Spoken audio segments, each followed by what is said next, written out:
확산 중인 이번 보건위기는 쉽사리 진정 기미를 보이지 못하면서 많은 인명피해는 물론이고 막대한 경제적 손실을 초래하고 있습니다. 결국 이번 보건위기가 시작됐던 중국 입장에서는 여러모로 난처할 수밖에 없는 상황인데요.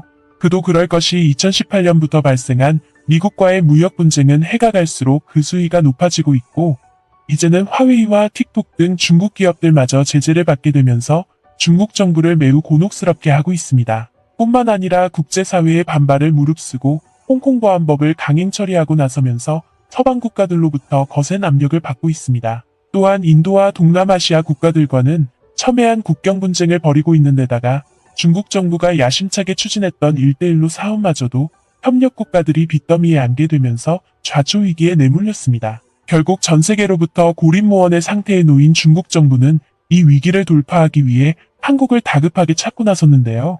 이는 K방역은 물론이고 한류 문화의 급속한 영향력 확대로 인해 대한민국의 위상이 확연하게 달라졌기 때문입니다. 더군다나 한국은 일본과 다르게 미국과 중국 사이에서 등거리 외교를 펼치면서 그 어느 때보다 유리한 위치에 올라서 있기 때문에 중국 정부로서도 한국에 한 수 접고 들어갈 수밖에 없는 상황인데요. 때문에 지난 8월 22일 한국을 찾은 양재츠 중국 외교 담당 정치국원은 한국 정부에게 그 이전에는 볼 수 없었던 파격적인 제안마저 내놓게 된 것입니다. 먼저 시진핑 주석이 보건위기가 종식되는 대로 한국을 가장 우선적으로 방문하기로 합의했는데요.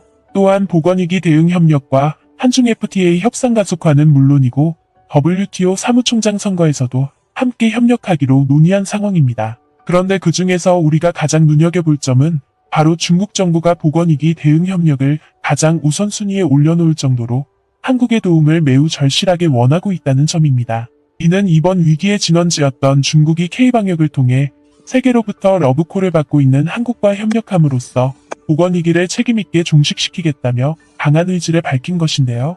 하지만 이런 상황을 가만히 지켜보지 않겠다는 나라가 등장하면서 중국 정부를 당혹스럽게 하고 있습니다. 바로 미국과 강한 동맹관계를 맺고 있는 이스라엘 정부가 공개적으로 한국과의 협력을 선언하고 나서면서 중국 정부의 이 같은 노력이 수포로 돌아갈 상황에 놓이고 만 것입니다. 지난 8월 25일 중국의 관영통신사인 신화통신은 이스라엘 혁신청이 바이오 융합 분야에서 한국과의 공동 프로젝트 사업을 선포했다며 중점적으로 보도하고 나섰는데요. 이는 한국과 이스라엘이 바이오 융합 분야에서 양국 기업의 공동 프로젝트에 자금을 지원하는 계획을 시작했다는 것입니다. 그리고 총 400만 달러에 달하는 재원은 양국 정부가 공동으로 출자하고 있는 한 이스라엘 산업연구개발 재단을 통해 이루어진다고 밝혔는데요.